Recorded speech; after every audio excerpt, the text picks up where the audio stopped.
Mr. Edit Man presents. Walking through a graveyard yesterday, I stepped on a broken piece of a headstone with just my birthday inscribed on it. Reddit. What's your creepiest/weirdest coincidental experience? Around 6 or 7 years ago, a large portion of my neighborhood burned down in the fires that swept through Southern California. While helping my friend's family pick through the rubble of their home for anything that could be salvaged, I saw a speck of white paper in the midst of one of the more blackened areas. I picked it up and read it. The only text on this bit of paper, left over after the rest of the page had burned away, was "From the ashes, new life is born."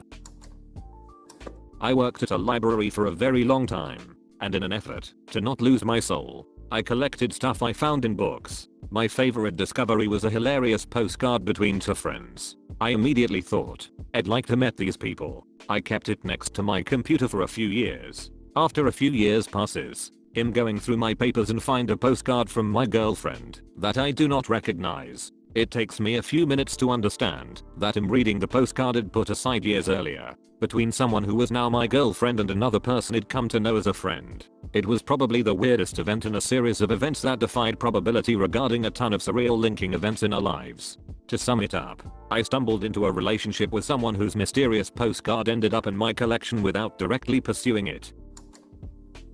When I was about 12, I had a terrible nightmare in which two planes collided in midair. It was extremely vivid, and I woke up in a panic. My bedroom was right next to the family bathroom, and after about 30 minutes of lying in bed freaking out, I noticed the landing light come on and knew that a parent was heading to the bathroom. Now by 12 I was not the sort to bother my parents about nightmares anymore, but I was convinced there was going to be a plane crash. So I rushed out to my mum and told her everything. She said I was being stupid and that I should just read and try to get back to sleep. The next morning my mum comes rushing into my room and pulls me out of bed and has my dad with her. She asks me to tell him about my nightmare, and then they both looked freaked out. They insisted that I went downstairs with them to watch the news. I thought they were pranking me or something, but when I got down, breakfast news was running a story about a mid-air collision.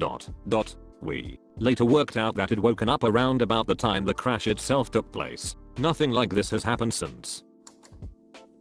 When I was in 7th grade, I had a serious crush on a girl. One day her mom was driving a bunch of us somewhere and everyone was talking and making jokes. I cannot remember the exact conversation, but I had a moment of silence where it was my chance to make everyone laugh. I made a super lame joke that brought silence. My moment to impress was ruined. Come 10 years later, I'm driving a car with the kids of family friends. In the same seat in the back sits a kid that reminds me of me, and there is a girl in the front seat he likes. The exact conversation, something about not enough of us to do something, starts progressing. I look into the rearview mirror at the kid and was thinking, do not say we will multiply. Do not say we will multiply. Seriously wish I remember exactly what the conversation was. I was going to intervene before he said it, but bam, he drops the same lame joke I did 10 years before. And it seriously had no context or comical value at all. I was in, or like I was psychic. A useless one apparently. I'm assuming he did not get the girl either. A couple years back, I had a dream of my grandfather, who I was not particularly close to by any means. In my dream I saw his casket formally covered by an American flag. He served in the military. He stood next to me in a room full of mourners and held my hand. He told me not to follow him out of the doors when he left. I watched him leave. When I woke up and went downstairs to get breakfast and call my father to tell him happy birthday, my older brother informed me that my grandfather had just passed away in his sleep while I also slept. To sum it up, my father's father came to me in my dream on the night of his death to wish me goodbye, which was also on my father's birthday. 3 years ago I was interning at a company that specialized in green energy, and their mission was to provide electricity to remote villages in Africa. I get assigned to work with a team of engineers. On my way to meet up with them, after arriving in Africa, I'm asked to stop at said address and pick up an utility trailer that is waiting at a local store. I cannot reveal the name or location, but it's an old store, fairly large, with a second floor that was residential, where the man and his family lived. The shop had everything from product, food and medical supplies to a massive junkyard in the back full of automobiles and planes. When I arrive at the store, he is working on a outboard motor for a customer. He was very friendly and shook my hand as asked how he could help me. I said I'm with X company and we have a utility trailer that I'm supposed to pick up and take with my to X village. He asks for identification and I hand him my company ID and Tennessee driver's license. which in the little holder below the company ID. When he looks at my name his face went from happy to confused. He said, I have a question. Do you have a father or sibling that you are named after that also lives or did live in Tennessee? Okay, at this point every thought I had came to halt and I was dumbfounded. I'm named after my dad and he lived in Tennessee all his life and there are not too many people with our name either. After a long pause, I said yes, I'm named after my dad. How in the hell do you know that? He then said he met a man in the late 70s that stopped at his store. His name was Jeffrey X _, also, and that I resembled him. I said, well, it could not be the same person. As far as I know my father had never been to Africa. He said no, it was your father. He was in the military and came here to get something from his store. He then goes on to tell me that my dad offered to help the man work on his car. After they fixed it the man tried to give my dad some money, but he insisted that the man keep it. The man then asks my dad to join him and his family for dinner. It was the least he could do. They eat and during the conversation the man's son overheard my dad talking about a guitar that he had with him. The little boy wanted to see the guitar and for my dad to play it, so my dad brings it inside and start to play. The boy was very fascinated with it and told his father he wanted to learn to play someday. Well, after dinner my dad has to leave. When he is about to walk out he handed the boy the guitar and told him that he could have it if he promised to practice every day and one day he would try to return to hear him play it. I'm overwhelmed at the emotions I'm feeling is insane. The man invites me to dinner as he did my father. I accept and go upstairs where the man hands me a guitar case and said this is the guitar. He said that guitar changed the course of his son's life. I said, where is your son now?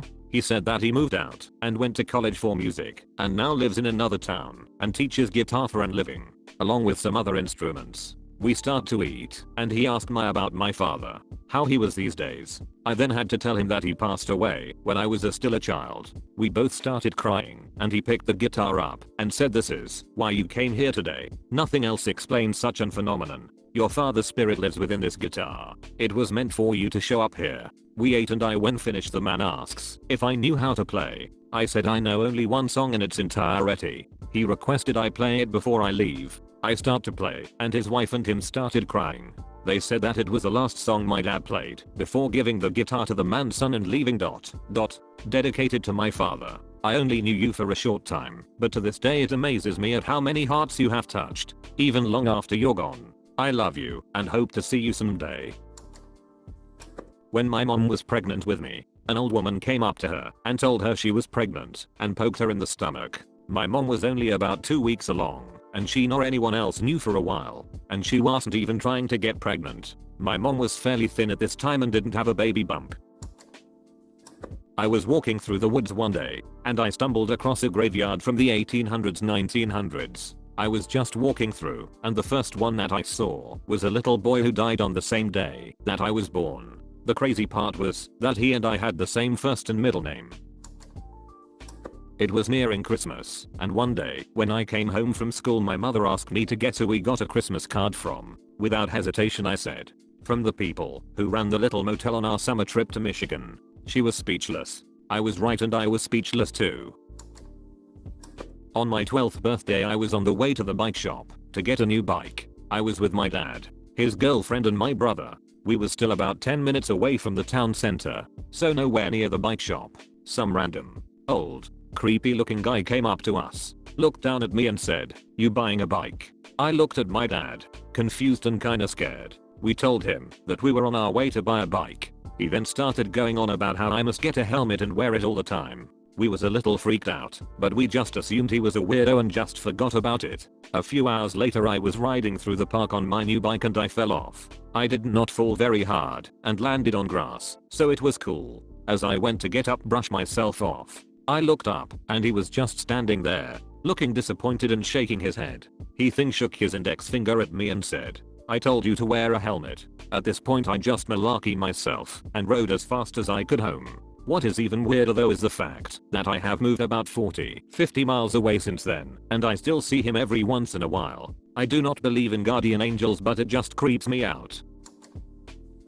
When we were kids a group of us used to hang around near a small stream. One night we were there I got a really bad feeling and told my friends I was going home. I begged them to come with me, but only one did. I practically legged it up the hill from the stream. I was so afraid The next day I found out the girls that stayed got beaten by a girl gang less than 15 minutes after I and our friend had left. Still freaks me how I knew to get out of there. Never ignore that sudden feeling that you need to get out of someplace. Never. Ever. It saved my life. I was at a party that doubled as a sending off party for me before I deployed, and there was an after party planned in which I was going to DJ along with some of my other friends. I did a short set at the party, then dropped some ecstasy. Yeah, I know. I do not need a lecture, and ran around having fun with all my friends in my former production company. 2 hours later, I suddenly became absolutely dead sober and had that horrible feeling that we needed to leave and we needed to do it right that second. I immediately rounded up the friends I had come with, took everyone home, and fell straight asleep.